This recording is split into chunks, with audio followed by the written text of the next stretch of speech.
Friday night, just gone 7 o'clock, and we're late again, but down to some technical difficulties this time. You're tuned into, as always, the Friday night football pitch with myself, Cammy McDonald, and as always, my co-host Dennis Newell. Joined tonight as well by, I'm going to say it, fellow Washington Commanders fan, Scott Hartley. Hey Scott, at least we've got something we can bum about, because your Carlisle United side and my Clyde side are hopeless. So there we go. Dennis, apologies, get the American football stuff out the road first of all. But good evening to you both. First of all, Dennis, how are we? Good, Cammy. Good evening to you, Scott, and you, Cammy. Yeah, everything's good. Yeah, apologies, I say, for the technical gremlins there, but we've got it going now, so we're all good to go. And Scott, how are we this evening? How's things? Yeah, all good. Thank you. Thank you both for having me on. I appreciate you opening the invite to me. So yeah, hopefully we'll have a good show. It'll be interesting. Yeah, but nice to talk about the UK version of football rather than obviously what you normally talk on a Thursday. So there we go. Anyway, as I say, I think it's been a quieter week. Obviously, it's been International Week, Nations League stuff. Obviously, England and Scotland having different fortunes. England obviously winning both their games. Scotland losing one and drawing the other against Portugal. Dennis, how much of the games did you see? I've seen them all, Cammy. Yeah. So, it wasn't the worst. No. Again, we had this conversation last week when we spoke about expectations and the manager and what he's doing. And my problem is not settling the fact that the manager, it needs time and he's doing his best and he's done exceptionally well to a degree. But it's the persistence of playing poor players that I don't like. Yep. And the willingness to actually try boys out that basically are no fit for the job at that level. Maybe good in a lot of ways, but I keep thinking to myself, he needs to change things and freshen up a little bit more. Now, you could say that against Croatia, he tried that, but at the same time, it's maybe not just enough for me. And unfortunately, maybe I wouldn't ever be happy with it, but I just look at it and go, the boys that he's brought in, you look at it and you say to yourself, Doak, he's not set the hell on fire with me at all. He's brought the boy in from Aberdeen, and he's a right back. Yeah. Is that Nicky Devlin, is it, Dennis? Yeah, the boy Devlin, and he's not played him. And Ralston doesn't get a game with Celtic first team. I think Ralston is okay, but he's probably not, as we know, at Celtic level. And he's short of Scottish team level. So you look at that and you say to yourself, there's a flaw in that right channel. Doak doesn't give us anything. Ralston is pretty poor. And then, without going on about it too much this week, Hanley's never a centre half that's of international quality. Yeah. Robertson does us very well at the back, probably one of the stars of our team for a long number of years. And I'll tell you what, Cammy, the one that's really stood out and shown his worth to me is Suter. Yeah. Suter, to me, has been a shining light in these last two games especially. I always liked him when he was breaking through at Hearts a long while ago, but injuries obviously curtailed his movement, maybe to the top quality centre half that he was potentially going to be. But I'll tell you what, he's clawing his way back, and maybe it's because he's the goalkeeper in front of him with Gordon. You don't know that. It might be because they can go by a long, long way. But I just look at that and I look at the team. The boy Devlin didn't go on. Gold was on for a wee while.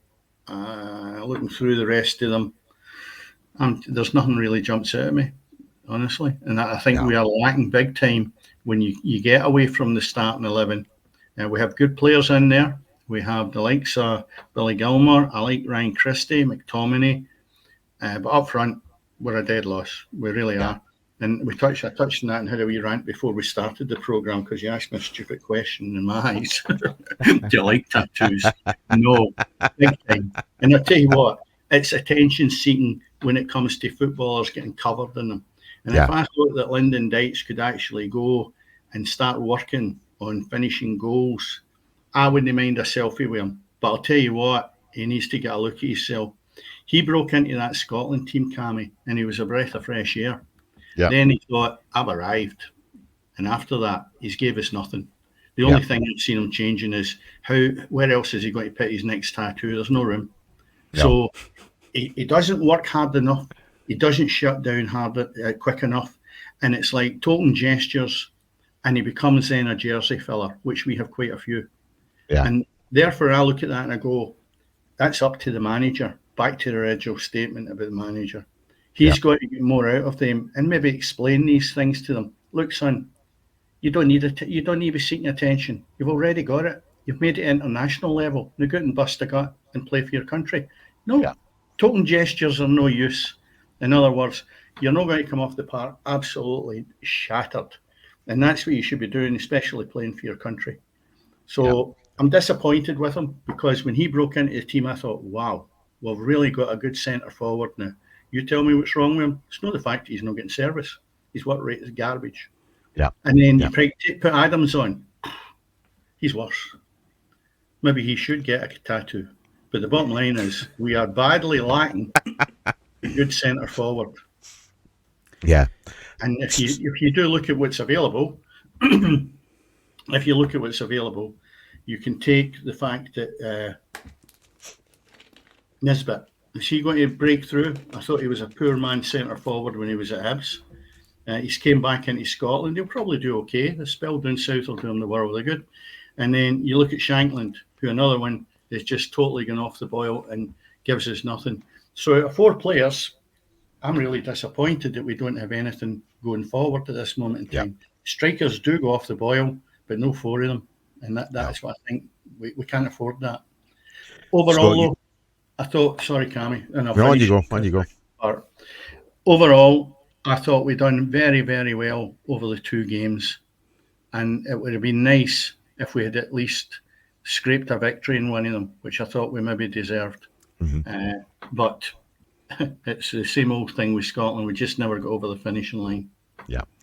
Scott, obviously you're obviously an Englishman, but you're married to a Scot for your sins. And as I lived in your beautiful country for 6 years as well. So, yeah, a lot of ties back to Scotland. And I'm with Dennis. I've watched the highlights and looking back at it, I thought you were really unlucky against Croatia. You know, Christie scored, and I thought, come on, this is going to be all right. This is going to be a decent game, and you just couldn't get over the line.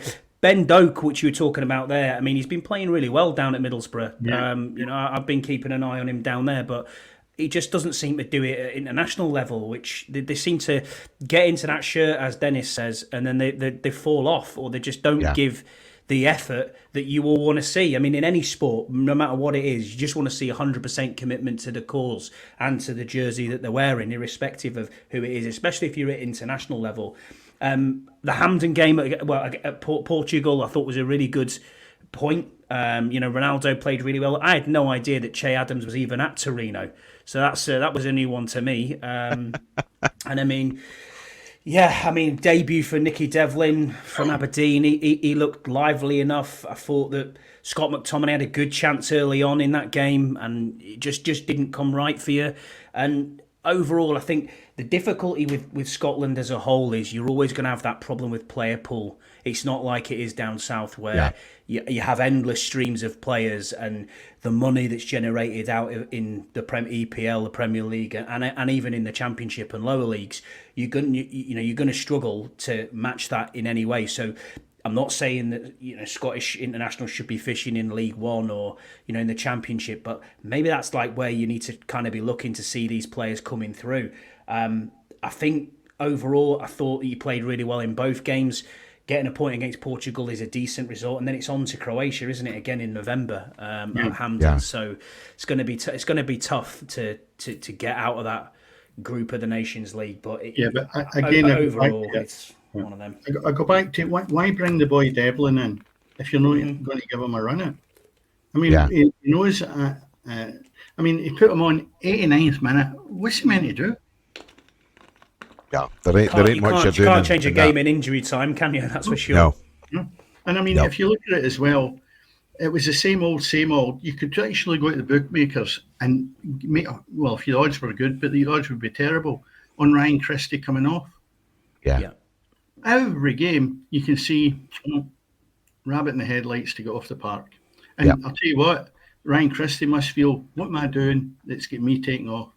When you've got Kenny McLean out there, who to me again struggles to be up to that kind of level of football. But Ryan Christie always seems to be the scapegoat. I'm not saying he's perfect, but I'll tell you what, he works his socks off. Yeah. So without going on about it and having a rant, I think it's a wee bit disappointing with some of it. But as you think, Scott, we should have got something out of both games. Too big. But listen, it wasn't with our grasp to get the results. Yeah. What do you think of Lewis Morgan, Dennis and Cammy? What do you think of his performances? Obviously, I thought he looked good in the Portugal game, but I mean, I like Morgan. I think he's a decent player.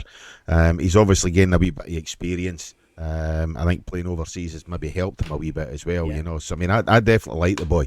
And as I say, he looks decent at times. You know, he definitely does look decent. But I mean, the thing with Scotland, I mean, there can't be many nations, certainly home nations or otherwise, who've got 3 players plying their trade in Serie A. Yeah, you know, Scotland. There's you're saying obviously about looking down south, maybe in the Championship or League One. I mean, Scotland have got 3 players now who I say are playing at the highest level overseas, and that can only help. You know, I think you stagnate, getting stuck in the Premier League at times. You know. Is it McTominay and Gilmour are both at the same team now? Yeah. Now, is it Napoli they're at? They're both at Napoli. Yeah, I thought so. Then, as you say, with Shea Adams at Torino. You know, so we've got players who are plying their trade overseas, and I think that can definitely only help these players. You know, you saw it many years ago with Gascoigne, what obviously playing overseas did for him. You know, so. Okay. One of the best players I've ever seen play football, even playing for Boston United when he was player manager. There was moments of that game I watched him play where he just did something special. It was just a minute of magic, and I thought, wow. You'll know what it's like when you see a player that's that good that must have been at the top of their game. I mean, I saw David Platt play for Lazio, and he was Sampdoria, and he was unbelievable. And then I thought, right, yeah. And when you got someone like Gascoigne playing, even for Boston in League Two, he was really, really good. Even at 40-odd-year-old. So you're right in what you're saying. If you ply your trade abroad, and we know Gaz's story about Glasgow Rangers and everything else, he was amazing. Gascoigne must be up there in the top dozen players in the world. 100%. Yeah. 100% agree with you. Absolute magnificent. And I'm not talking, obviously, the spell at Rangers, but when you look at his talent and the way he played through his years, I just wish he would. People like that there just now. I mean, you queue up to see Ronaldo there the other night, and bit of letdown. Gascoigne was in that same mould in relation to entertainment that Ronaldo. I know a different position. 100%. I'm not making a comparison. What I'm saying is he's up there with the best, and so you never be able to take it away from Gascoigne. Absolutely amazing. Yeah. And overseas probably did help him a good bit. I had a tough time out there because I watched his video on the period he was there. It didn't help him really well. His lifestyle and everything else. The same with Maradona. It didn't work out great for them, but at the same time, it will be an experience that they've brought back and still played well. Yeah. I mean, there can't be. There's not many British players who have succeeded overseas and then came back here and flopped. You know, you look at like some guys like Lineker when he went over there and came back. So I mean, guys just now, if we look down south, guys like Conor Gallagher, Scott. You know what I mean? That going overseas can only help the guys. And I mean, it helped Trippy as well. His spell at Atletico Madrid. It definitely helped him and made him a better player too. So I think that spell overseas, and it's something I think that more players need to do. And maybe it will stop them getting tattoos, Dennis, if they're spending their time overseas. Maybe they've not got time to do that, because the bottom line is that they're meant to be training, and that's probably the reason why he's got time in his hands and he doesn't know what to do. Yeah. Well, at least he's staying out of bookies and pubs, I suppose. Yeah, true. Anyway, You know, so listen, everybody to their own, Cammy. You know, I say that a bit tongue in cheek. If that's what the boy wants to do, fair enough. But I don't think that affects his game overall. I just think he needs to maybe have a look at his contribution. And remember, I'm not knocking him as a player. I think he's excellent, Dykes. I really do. He's got an upper body strength that's superb, and he's good in the air. But he's not turning it on for me. And at this moment, we need somebody to rely. We need to rely on him, and he needs to understand that we need him. You know, and if we look at it, we've now got then the 15th of November, and we're at home on the Friday, the 15th of November to Croatia. That's a 7:45 kickoff, and then Monday, the 18th of November, we're away to Poland, and that's a 7:45 kickoff. Two good games again. And listen, I still look at it and think, potentially, if we could just sort the back out a little bit better and get somebody up front, it's no mountain we've got to climb. We could probably get 6 points off that, and it's not getting carried away. We have seen these teams; they are not out of this world, and I think it's still achievable that Scotland can get something more than they have at the previous matches. Yeah. What do you think of the goalkeeping situation? Would you stick with Craig Gordon? I mean, he had a good game against Croatia, but or are you waiting for Gunn to come back from injury? Or I mean, I don't know what's happening there. Scott, if it's no broken, don't fix it. It's no broken. Okay. And that's my view of a goalkeeper. Goalkeepers look after their cell. They're a different breed altogether. And the bottom line is, Craig Gordon's done an excellent job for Scotland, and it's yet to be seen him failing. And I would continue with him. He doesn't look his age. He's looked after himself, considering injuries he's had. It's good to have a backup then, if you want to call it that. But I certainly wouldn't have him as my backup. I would either have him playing or not in the squad at all. You don't have somebody that age just sitting around. It's no point. I think with what you were saying, Dennis, about obviously the fact that he's playing behind centre halves that include John Souttar.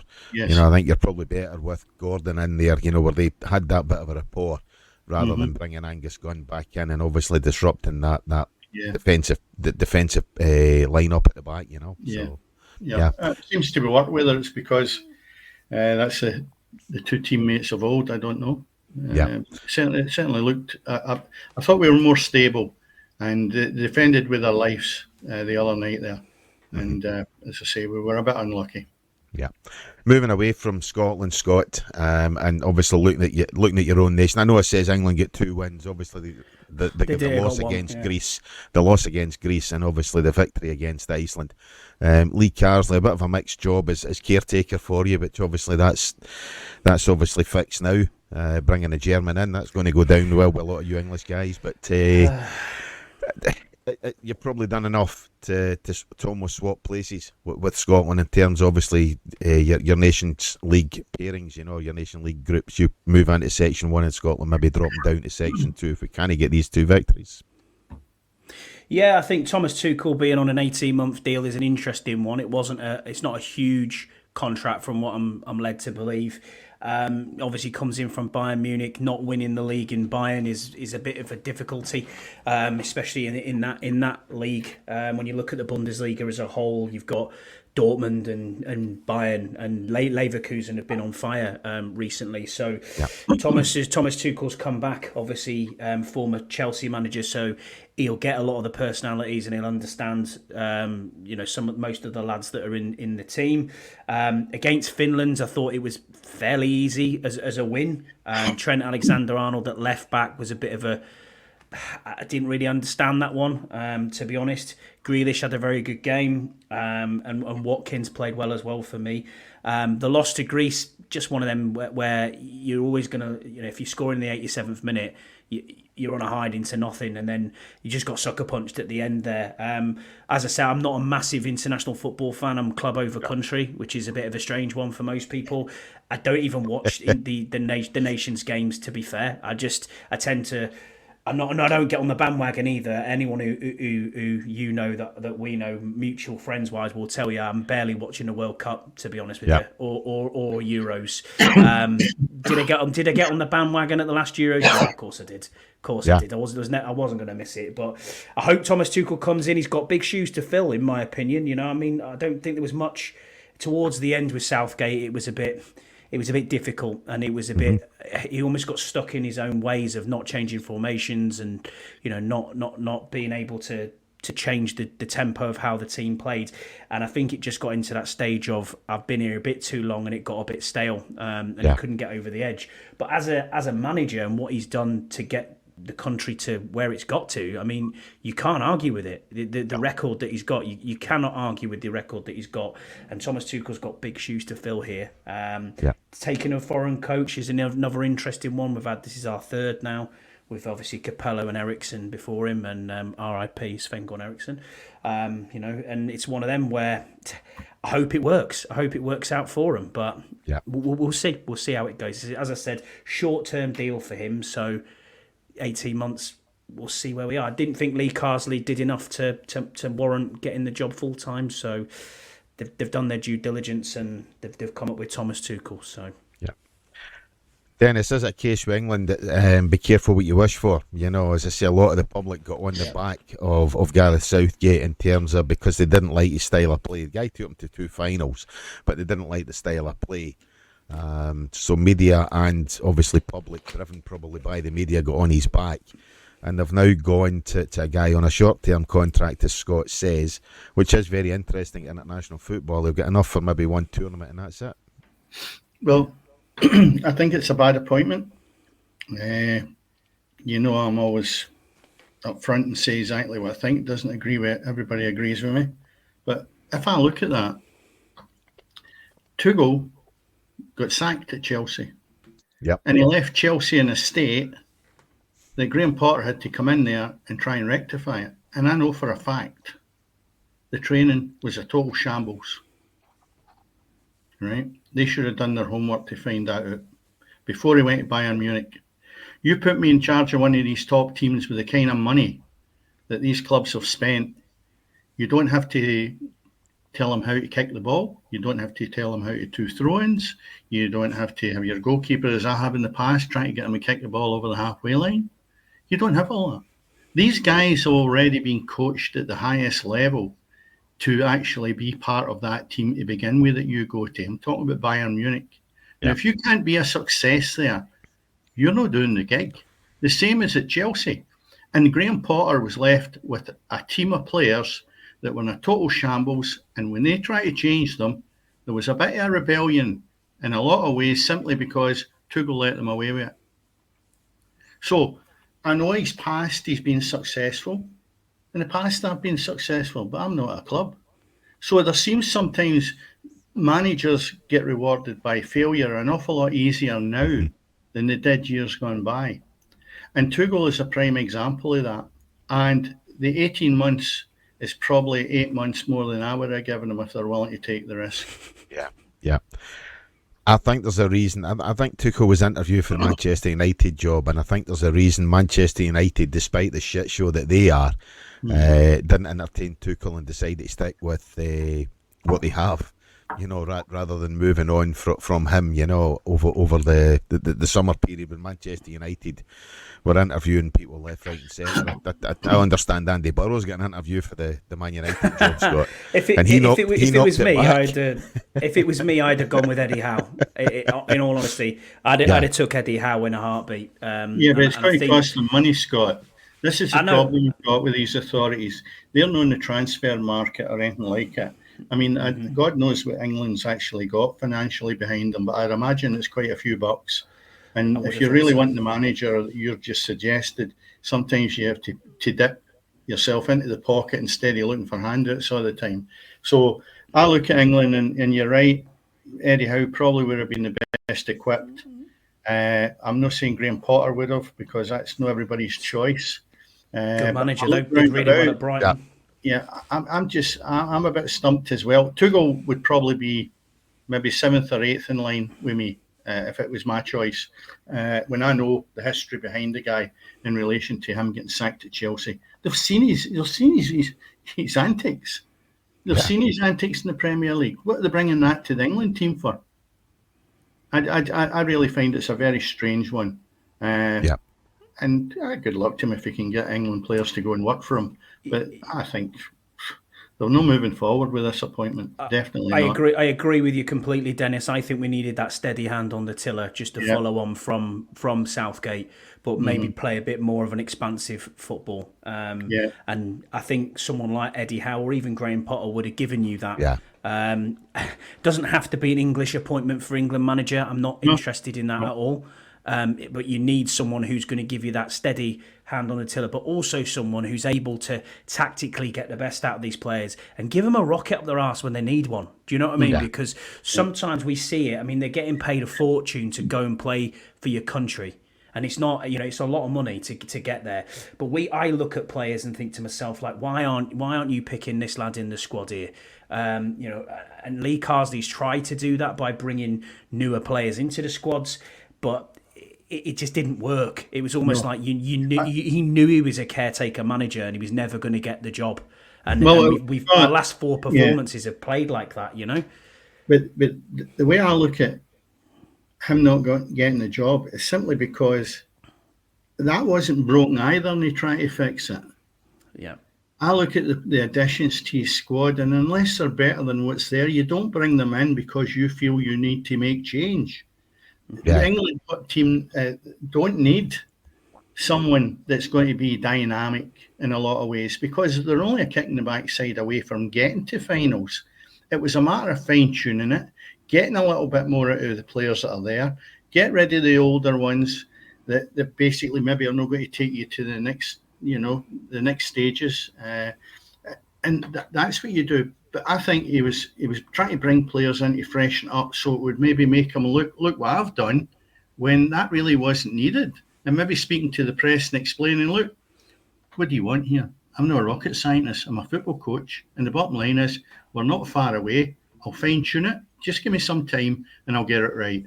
Instead of that, I just felt he was under pressure in that game against Greece. I just don't think that was a team that was going to win anything. Because it was too many just at the races and he shuffled it about just a little bit too much for me. Yep. And they were out their comfort zone. The central defence was all over the place in that game. Yeah, completely agree with you. I don't know. It's disappointing to see that he didn't get a longer spell as caretaker manager. Maybe the next couple of games would have been better for him to have that, and then you could have gauged him. I just think that was maybe another knee-jerk reaction from the FA. Yeah. But we'll just need to wait and see. But again, I repeat, 2 goals no for me. No, definitely not. But anyway, as I say, that's international football over for, another month. November the 14th, England are visiting Greece. So if they're going to get beaten Hampden with Greece, it'll be interesting to see if they can go over there and it can be changed. And then the 17th of November, they've got the Republic Island at home, England. So that's the next couple of ties they've got. So we were discussing in work this morning about the international football. I'll come to you first, Dennis, because obviously Scott, as he's already says, doesn't watch much international football. But do you think we're at a stage now where there is too much international football, Dennis? It almost seems that every month now we're having that international break. And I'm of that opinion. I think we're playing too many games at international level now. I think there's too many games overall.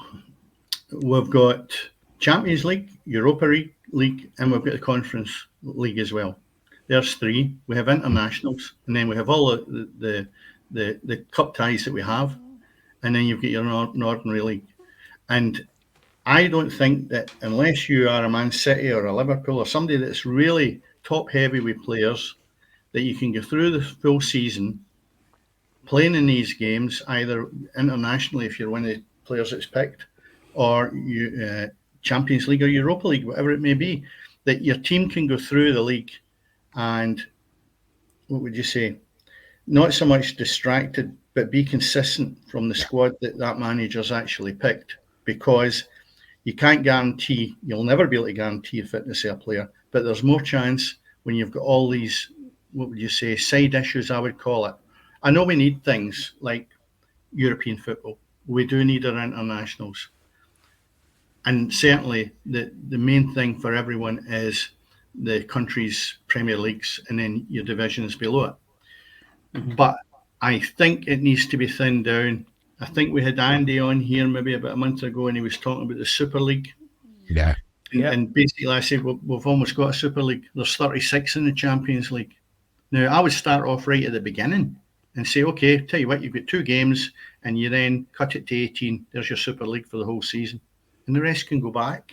Just go back to playing in your league that you're there. You're not losing anything. Now, I'm deciding that off the top of my head would be an idea, but it's going to restrict the amount of games and the amount of injuries that clubs who actually pay their wages on a regular basis is not going to be upset when an international comes along. Everybody needs an international. There's no doubt about it. You need it. And I enjoy watching it. Do we need it every month? No, every month. No, I would agree with that. And do we need to be stopping league fixtures? I mean, I don't know what you're like. Well, I know what you're like, Scott, because obviously, as I say, you're Carlisle United. Went bottom of your football league last week. Sorry to bring that up, but I mean, we had a domestic league break here last week in all divisions.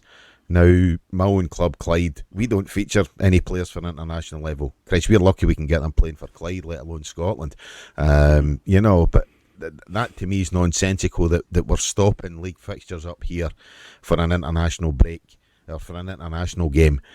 You obviously don't do it at the lower leagues, but why stop the domestic football, Dennis? I mentioned this before, maybe about 3 weeks ago when the internationals were starting, and asked the question, why are we stopping these games when the lower divisions have no contribution whatsoever? Maybe the only contribution, and this is what I said at the time, was that the Tartan Rug Brigade, that's that behind the scenes, these clubs, and therefore they want to go and see Scotland, and they also want to see their own team. So what's the easy option? Cancel the games. We'll go and watch Scotland, whether it's home or away, and have our nice meals and everything that goes with it, and then we can be in a position we get both ends of the cake. And I think there's an element there where we need to come out of that and somebody to say why games are not being played.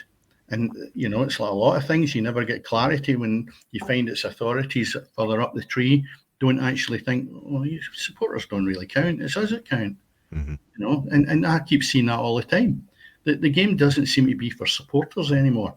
It seems to be for the fat cats that decide, well, wait a minute, we'll just have that second division and first division and Champions League, championship, all cancelled for a week. Why? Yeah. Nobody seems to say why and what we're going to do about it. There's no logic in it, Cammy. No. But as I say, to me, there's too many international fixtures just now, and that's cluttering up my calendar for definite. And I don't think, Scott, you're alone. I think the majority of fans now would rather watch club football than international games. I think attendances bear that out and everything else. Yeah, I agree completely with that. I think the loss of friendlies, if you like, and now, as we've got the Nations League as it is now, it just seems to roll on month to month to month. Yeah. And it's constant international duty. And as you said, Dennis, you're absolutely right with what you're saying. Unless you're a Liverpool, you're an Arsenal or Man City or one of these top teams, it's really difficult to lose your players for that long, and then continue domestically with what you're doing there. But you're right as well, Cammy. It doesn't affect us. I mean, we've got three international players, but 2 of them weren't picked. So if they're not picked, you're not going to cancel your game, So it is difficult when you're in the lower leagues and you're watching lower league football because that's the bread and butter and that's the heart of your community almost. That's what you want to go and see every week. And it's tough. It is tough because you said the sort of prawn sandwich brigade, Dennis. You're absolutely right with that. That is the decisions are made there, and I think you're onto something there. But I would agree with your statement before by saying let's peel this back and let's look at how this affects the lower end clubs as well as the top clubs, because we all want to see domestic teams doing well, which in turn will make your national team better. But I also think it used to mean something playing for your country, and now it doesn't really feel like that. I just think that it's one of them. Oh well, I've got to go and train with the England team now, or I'm off to Hampden. I've got to go and play with the Scotland team, and it seems that love and that achievement has almost been lost, if you like. Some players will obviously still give it 110% and the beans that you want to see, but I do think that people are just now like, oh well, it's just an international. And I mean that like the likes of your Jack Grealishes, your Jude Bellinghams, your Harry Kanes, them sort of players who are like, oh yeah, I'm just going to go and trot off to Wembley for a week. But then their club loses them for a week, and what happens at the other end? Yeah, I think there's enough recognition for these players. In days of old, your international is what you look for. I mean, I'm going back a long, long way, but if you look at the players like Billy Brennan, Joe Jordan, and players like that, Kendall Gleesh and stuff like that, way back, you look at it and you go, these guys were legend. Now we're on at the start of the programme, and I'm knocking a guy for his tattoos because simply his football's not up to the mark. Yeah. So I look at it and I say to myself, maybe there is an element that they would rather be posing, coming up and playing for Scotland. Look at me, how good I am. When in actual fact, that's not what internationals are about. It's to actually, what would you say, give the nation some pride in what their footballers are doing for them, and everybody can enjoy it and really go home and think, by the way, that was excellent. Yeah. Instead of thinking, what a lazy swine he was out there. And that's what I think we get more. Now, whether it's because they've got more games all piling up behind them, they go, I'm not going to bust a gut. I've got a game coming up on Saturday. Yeah.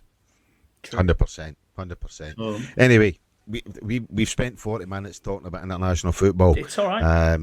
Yeah.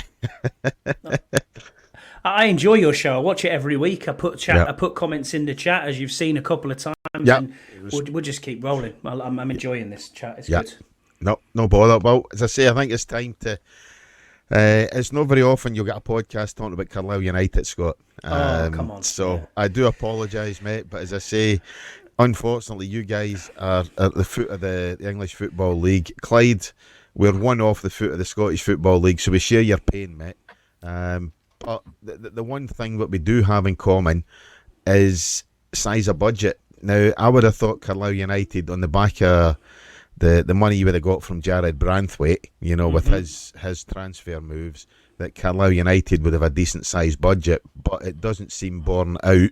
You've obviously got rid of a manager in the shape of Paul Simpson, who to me was quite a successful coach at other clubs. So what's going wrong at Brunton Park this season, Scott? Paul. Well, I tell you what, it's okay.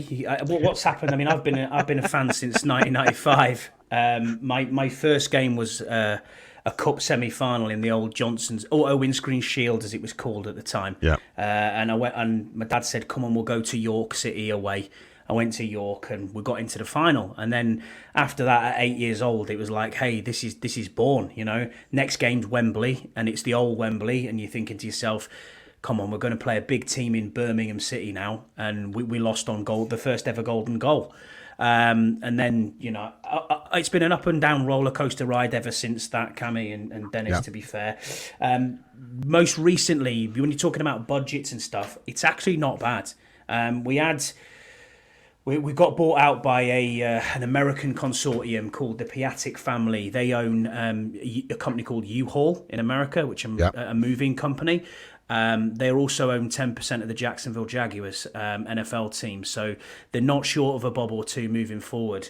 I think they looked at 2 or 3 or 4 clubs in the Football League and said, we want to try and get a team that's got its own fan base, that's kind of insular in itself, that's an outpost almost, that has a big catchment area as well. And for whatever reason, they chose us. It was a long drawn out process and probably took about 6 or 7 months, but they were at public appearances. They spelled it out to the fans. This is our vision. This is what we're trying to do to change the fortunes of the team. We were £4.5 million in debt, and they came in and just wiped it out immediately. And then in the off season, basically, the season just gone. They've spent £4.5 million on ground improvements, and they've bought a training facility now where they want to have the academy, and it's local, it's in the community, and again, it's another £5 million on that. So it's not like they're not, they're not doing that. Paul Simpson's the best coach we've ever had in my lifetime. You could go back to Alan Ashman maybe, or Ivor Brodis if you want to go really, really far back and think, these were good. Even, Shankly was there years and years ago before he went to Liverpool. But Paul Simpson's been our most successful manager in any way, shape or form. And 3 years ago, we were down the pan. We were no doubt about it, looking at non-league football. We had a guy called Keith Millen come in on a short term for about eight games, and it just didn't work. And for whatever reason, they brought Paul Simpson out of retirement and said, look, will you do us a favour and just try and keep us up? And he did. He came in, he got them motivated, and we stayed up with ease, actually. I think we finished 13th in League Two. And then the following year, he said, look, I'll take it on. I'll sign a 2-year deal. And then the following year, he got us promoted through the playoffs up to League One. And now, that was a season too soon for everybody to see. It was a season too soon. And going up through the playoffs, you haven't got the off season where you're like, oh, you know what, I can take all these free agents, I can pick up the decent players. So we had a late squad coming together. Didn't work. We were awful and finished bottom of the league. And I think, Cammy, we've just got into that losing habit, and we can't get out of that losing habit. We gave Simo another chance this year, and I think the Piatek family were loyal to him and said, this guy's a club legend. He still knows what he's doing. Recruitment-wise, been off the wall. I mean, we're paying a striker in Charlie Wyke who was playing Championship football last year $10,000 a week. That's not a joke. That's not a joke in League Two football. We've got a guy called Jordan Jones who used to play for Kilmarnock, I believe. Yeah, I know the name. Yeah. He's came in from Wigan. I think he's on a good sum of money. We're talking 5-6K a week. We spent transfer fees. We bought in January. We bought a keeper from Bradford for a couple $100,000. A lad up front called Luke Armstrong who came in from Harrogate. Who he wouldn't be our player if Wrexham hadn't ballsed up the paperwork. He was going to Wrexham on deadline day for $500,000, and for whatever reason they didn't get the paperwork in time. And I think in the end he signed for us for about 250k. I think they're spending all this money initially in the hope that Jared Branthwaite, as you mentioned before, eventually leaves Everton and moves on, because we have a 20% sell-on clause. So having a 20% sell-on clause in Jared's contract is massive, because we only sold him to Everton for £1 million. Right, okay. So now we're trying to cash in, and with him being at PSV and then playing in the Premier League, getting in the England team, it's like, actually, this kid's pretty good. So when Man United was sniffing around for about 40 odd million, I was like, just please go, because this is for a team like mine. This is 10 years worth of investment in a small club. Still getting massive crowds, good crowds. I think it's going to be about 9,000 there tomorrow. We've got a manager in the end. I think the way they want it to go is slightly different, and I think sometimes being American owners who've never done this before, they're a bit naive, and they've spent a little bit too much time letting people go, oh well, we'll let you do the business side, and we'll let you do this, and it's okay, we'll be loyal to you. But they've brought in Williams from Mike Williams from MK Dons. We paid 250 grand to get him out of his contract, and paid him bought him out of his contract, and he decided to come to us with his coaching staff. Had really expansive, good football at Gateshead. He did really well at Gateshead. He got poached by MK Dons from Gateshead to MK Dons. Kept them up when they were struggling in League Two, and they had a decent enough season. And I think the fortunate thing is the Piatek saw him early in the season, and they absolutely battered us from pillar to post at their place, and we lost 3-0. And it was really expansive football, wide out the sides, and playing out from the back and all that sort of thing. And you're like, yeah, this is a really good side who will be right up there in our league. And he's come into our team with players who can't play in this system, and he refuses to change the system. So no matter what, we are playing 2 wing backs, and we are playing basically 5-3-2 is what you're playing with wing backs, and everything is played out from the back. So the centre half is kicking it to the keeper. The keeper's, and it's ticky tacky Pep Guardiola football, which is not happening in League Two. When Scott, I'm looking at this, Dennis, you go ahead, mate. Is that the fact that the chairman knows nothing about the game? Correct. Tom Piatek, or whatever he's called. Tom Piatek, yeah, that's right. Right. Yeah. What's his background? So his background is not in football at all. He owns part of an NFL franchise. He's got no links to this team. See, he's got no links to the community. There's always my problem with football. It's not like a Ryan. It's not like a Ryan Reynolds thing where they've got endless pockets. Yeah. But he's got guys who've been in football running things for him. Yeah, I believe the assistant manager with the boy Simpson was Gavin Skelton. That's right. It was Gavin Skelton. I was managing, played with Gretna. By the way, he was an excellent player. and I would also think that he would be a good contribution to a League Two team. So between the boys Simpson and Gavin Skelton, I find that you look at it and you say to yourself, what more does he really want other than maybe try to get fine tune it? Because what he's looking for now is a sporting director. Maybe he should have done that before he get rid of the manager. Well, that was the idea, Dennis, was to get the sporting director in first and then get the manager in. And I think we got knocked back by a couple of guys for the sporting director slot. And then the next thing we knew, there's Mike Williams. And it's like, hang on a minute, what's happening here? Where's he come from? And there's still no sporting director, despite them saying, oh yeah, we're still looking at this approach of having a sporting director. Someone needs to come in there. I mean, we've never had that before. Never had a head coach, never had a sporting director. We've always had a manager. And an assistant manager, as you would be. So it's really difficult because the head of recruitment in Carlisle is a guy called Greg Abbott. Mm-hmm. And Greg was our manager as well at times. And to be honest with you, he's the only other guy who's lifted a trophy in the last 20 years for the club. So he should get it. But some of the recruitment that they've done is frankly abysmal. I'm looking at these players, and I watched them against Wimbledon last week, and we lost 4-0 against a pretty average Wimbledon side. Yeah, and they just didn't even look like they cared. There wasn't a single voice on the park. There wasn't anybody who wanted to say, I can accept it when we've got a crap team, and I'm going back to the Jimmy Glass years, and the times when we were absolutely terrible under Michael Knighton, and you were picking up people like John Bass up front, who was an old school 35-year-old forward, Andy Gorham in goal, and you're like, hang on a minute, what's happening here? Where are we getting these players from? But at least they give a shit. Yeah. And it just looks like what you were saying before, to your point, Dennis, about players just not really caring.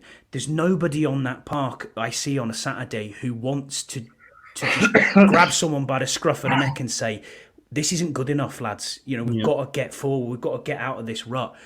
But the manager isn't changing either. And he's only had 6 games. And already the noise is starting. And the vultures are circling and saying, is it time to get rid of him now? I don't know. I think we're on a hiding to nothing at the minute. But I do think there's 2 worse sides in that league. So I think we might be okay. But we're going to have to start winning somehow. So I don't know. You're not a million miles away from getting up to a healthy position. And we talk about match swings. You look at it and you take next 2 games. That gives you 13 points. You'd be up sitting at 15th spot, assuming the others drop points, but which they will. So we have this conversation normally when we look at leagues. Or I do anyway, and I always think, it looks a bit doom and gloom. Get 2 results under your belt and you're up there.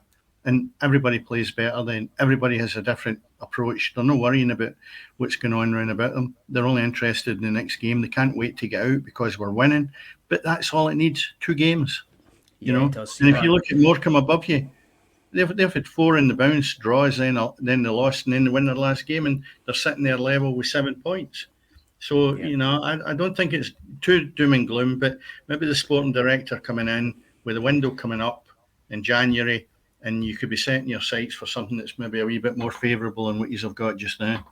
Yeah, I hope so, but he needs to try and get a tune out of these players as well, because at the moment, the lads who he's got, the system just, it doesn't look good. And in January, you're not going to change 11 players. No. It's really tough. It's a really tough one to do, but I'm expecting someone like Charlie Wyke, who's played for this side before and had a good spell with us, to come in and be like, right, I know the club, I know what the fan base is like, I know the area. I've just got to get goals under my belt. But the way that the football's being played at the minute, it's not working for whatever reason. And I don't know if it's the ability of the players, which it probably is. Don't get me wrong, I've had a lot of injuries as well, but you can't blame this all on injuries. No. You simply can't. When you're paying that amount of money for players, it's wild. It's absolutely wild to be saying, well, a lad like Luke Armstrong from Harrogate, who came in and was on fire, scoring loads and loads and loads of goals, comes into us, and he just runs around like a headless chicken. And I think he's got 1 in 10. I think is his ratio now. But he's working hard, and he is working hard, and you can see that he's working. He's working his nuts off on the park. He was Scottish. Yeah, again with us. But he's not getting he's not getting a tune out of these players at the minute. So well, that's what I was going to say. we'll I mean, it must be down to system. If you've got guys here who have been successful at other clubs, you know, I mean, Jordan Jones was decent at Kilmarnock. Charlie White's a name I've heard before. You know, so if you get these guys who are coming in and not getting performances, that's down to the manager and it's down to the system, and the manager's got to play at the strength. Again, Scott, we talk about it in the other sport that we watch. You know, it's all about the systems, and you coach around the players that you have. You know, you don't try and get the players to fit your system. Your system's got to fit the players.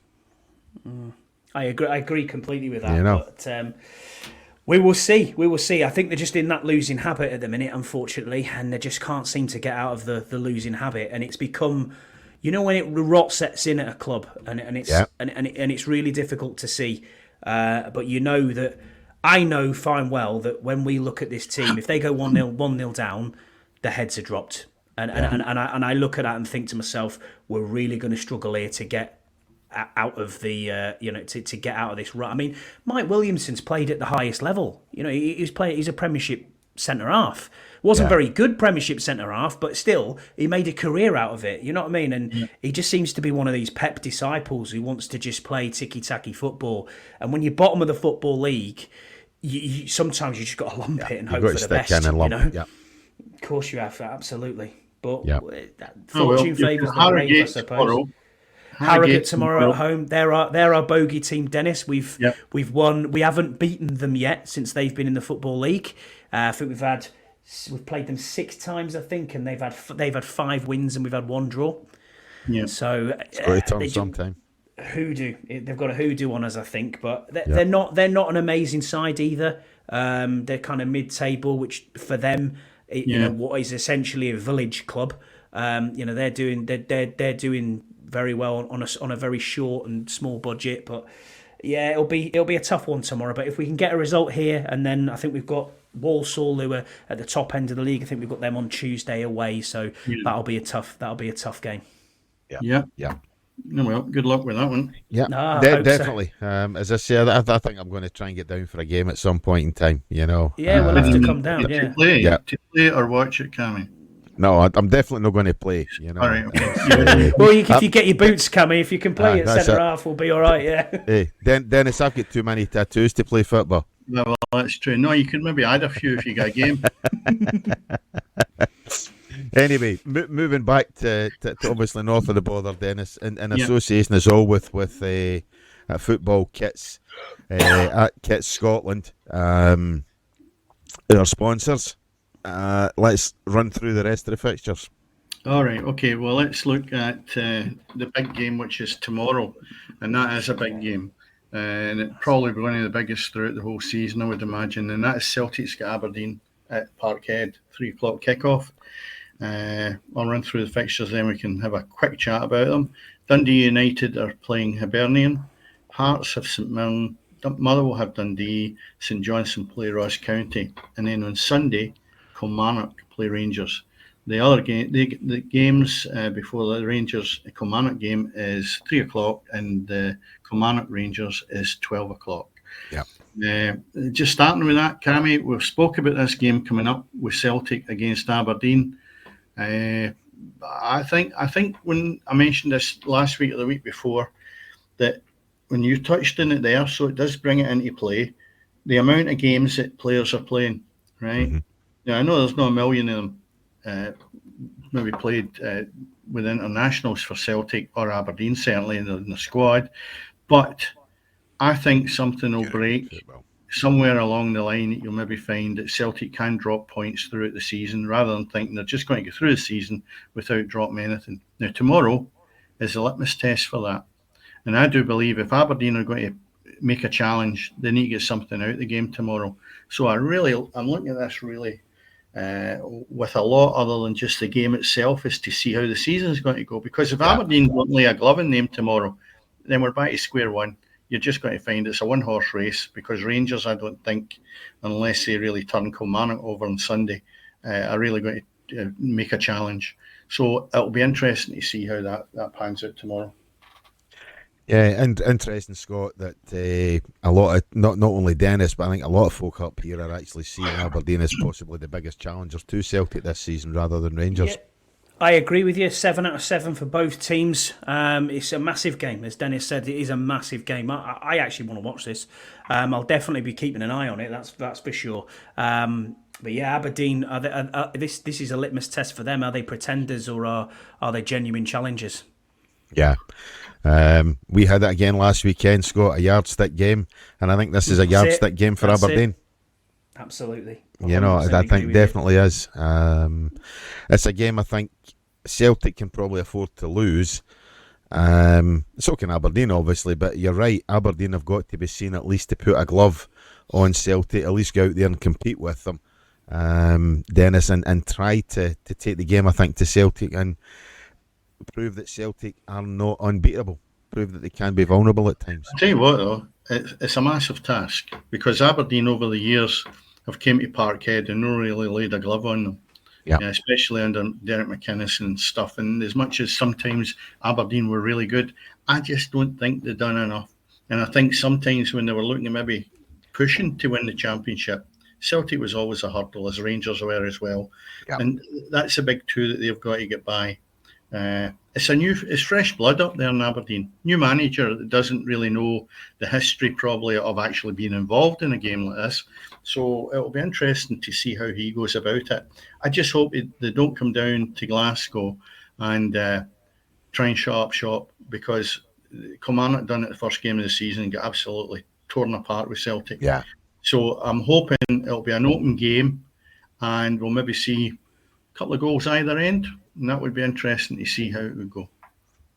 I think Aberdeen will not change their style of play. I don't think they'll come down here to shut up shop. I think they will try to get something from the game, and I think they will approach it positively.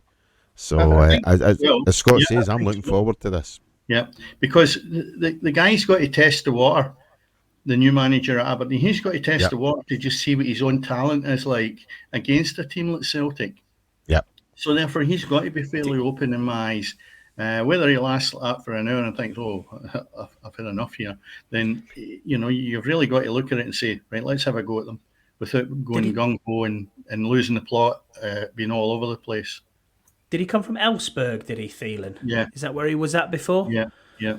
Yeah, I mean, decent manager, but again, if you don't know the history of the club and what Aberdeen were like, during the 90s and the 80s was a big period, yeah. The 83, around about that period when that's what I mean. Alex Ferguson was there. The thing is, you don't get back to the days, but you can certainly try when you've won your games from the start of the season. You've not lost a game. There's a lot to be said for that. And having said that, also, some of the games that played up to now have been the poorer part of the league, but you can't take it away from them. They haven't slipped, and they are sitting joint at the top with Celtic. So it's a big game. Big game. Big game. Yeah.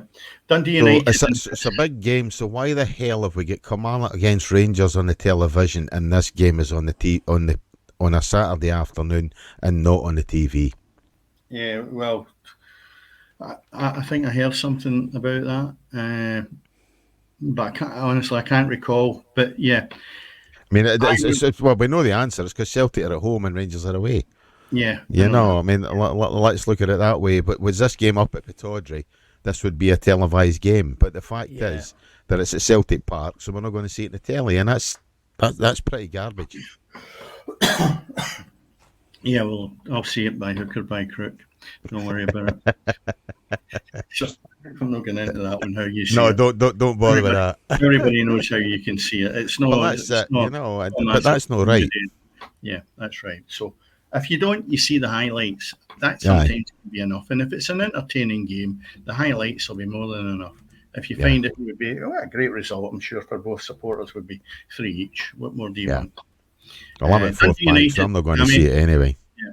Dundee United are playing Hibs. Now, this could be a banana skin for the Hibernian directors with their new appointment, or recent appointment, if they don't win that, because Hibernian are sitting 10th in the league, having won one game out of the last 6, and Dundee United, won the last game. The last 6 games, have won 3 of them. So Yep. I think Dundee United against Hibs tomorrow could be a problem for Hibs if they don't win it. I've discussed that previously, but Yeah. they were under a wee bit of pressure from early in the season. They managed to get a couple of results, which obviously kept the manager in a job. But I think it's only one bad result away from Hibs making a change. And that could well be tomorrow. I think Dundee United have done really, really well so far this season. As you say, they've won 3 of the last 6. Started the season really well. And yeah, I quite fancy Dundee United to get something from this and actually to win the game tomorrow. Yeah. Moving on to the next game. Hearts St Mirren, new manager, Neil Critchley, right? He has been at Queen's Park Rangers. He's been at Liverpool under-18s. He's also got an elite UFA badge. He took the under-18s, and he also had a spell with Steven Gerrard as assistant head coach at Villa. So he's been around. Seen him play. I've actually seen him play for Lee RMI. Right. Weirdly enough, back in the day. Yeah. So, well, anyway, in the past he's won the playoffs with Blackpool to get them into the Championship. Yep. But he had a contract with QPR for 3 years, and he got sacked after 2 months, where he won 1 game in 12. He returned to Blackpool. This is May 27th, 3, and was sacked the following August. So again, I look at that. It could be a two-goal. He was fairly successful up to his last 2 clubs. Yeah. And I think they've brought him in. And I think, okay, let's see what he's made of. It's Scottish football, and if he brings a wee bit to the party, it might improve them, because the Hearts team are really needing a fresh injection in there. So that will be interesting to see how, if they hit the ground running against St Mirren, who I think will be tough opposition for them tomorrow. It reminds me very much of Paul Higginbotham, who came up and did took on the Hibs job, and then went back down the road after realising that the Scottish football wasn't the simple job that they thought it was going to be. Yeah. Okay, you get the job with Sheffield United in the Premiership, but it very, very much reminds me of the same thing. And I think Hearts are going to find that as well. When you consider the other managers that were in the frame for the Hearts job, Critchley seems like, Christ, here we better hurry up, make an appointment type guy, and I think he'll see the season out, and that'll be him. Well, I'm just hoping he doesn't turn out like Gerrard's other assistant that ended up at Ibrox. I was going to say the same thing as well. Again, QPR again as well, Dennis. He was absolutely shambolic, and he brought nothing to Scottish football, and I found him quite embarrassing. So I don't think this guy will maybe be the same, but let's hope he can get Hearts off to a good start. Yeah. Motherwell Dundee. Home win. Yeah. St Johnstone Ross County. Well, that'll be a bit of a battle between the two. Interesting one, that, yeah. I mean, both lost the last game, haven't they? So yeah. Ross County have done okay with themselves recently. They're sitting with 7 points, but that means nothing after 2 games. But they're sitting in 7th spot when, in reality, they were sort of getting tipped by us to a degree to be St Johnstone and them to be down at the bottom of the league. And they're sitting in the table. I think Ross County obviously showed their last game, that 2-1 home defeat by Celtic. Yeah. When everybody was tipping them to get an absolute hammer and going to be a bounce back game for Celtic after their drubbing at Dortmund, so a 2-1 defeat isn't the worst result, and I think Ross County can turn things round. Yeah, okay. The Sunday game, Kilmarnock and Rangers. What do you think will be the outcome in that? When you go, Scott, I'll leave that one to you. Yeah, Rangers will win that, I think, to be honest with you. I mean, Kilmarnock are coming off a win, and they've had draws, haven't they, as well? They're a draw-happy team by the looks of it, but Rangers won the last 3, so, yeah, I mean, I can't see anything other than a Rangers win there for me. Yeah, I can't make Kilmarnock out. 1 minute I think they're doing no too bad, and the next they just look like a relegation team. And something? I just wish they get back to grass, because see this artificial surface, it does man nothing. It really does. Yeah. I think there's an element there where not everybody likes it, and I'm sure some Kilmarnock players wouldn't like it, but it's their bread and butter. That's where they've got their salary from. But it doesn't lend itself to entertaining football. I've never seen a good match on artificial surface in my life. Yeah, I'm sure players would rather play on grass as well. Yeah. That's So, definite. you know, I'd like to see Kilmarnock. They've always been a strong team, but just recently they've been slipping and looking near a stage where they could drop just as quick as almost Livingston did. I mean, they got into Europe last year, but you just look at them now and they're a shadow of that team. And they've been a shadow of that team since the Scottish manager left them. Yeah, I think they'll turn things round. I think they'll get a point on Sunday. Aye, probably could. Yeah, probably could. So there we go. What are we moving into now, Cammy? Quickly going through these fixtures because we're well over. Yeah, and the Scottish division. Yeah, well, there's a game on just now, which is Hamilton against Falkirk. Yeah, Falkirk are winning 1-0. Then you look at the rest of the games. Ayr United, Livingston, Dunfermline, Greenock, Morton, Thistle, Airdrie, and Wraith Rovers have Queen's Park. Any of them quickly that jump out for you, Cammy or Scott? Well, I'll let Scott take on his game. You can make a reference on it, Scott. On you go. What Wraith Rovers?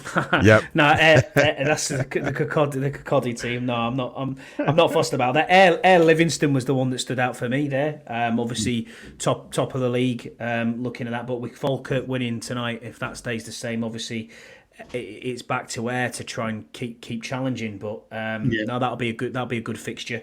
Good fixture tomorrow. That one. Yeah. I think Livingston will get a result down at Somerset Park. They need to start turning things round.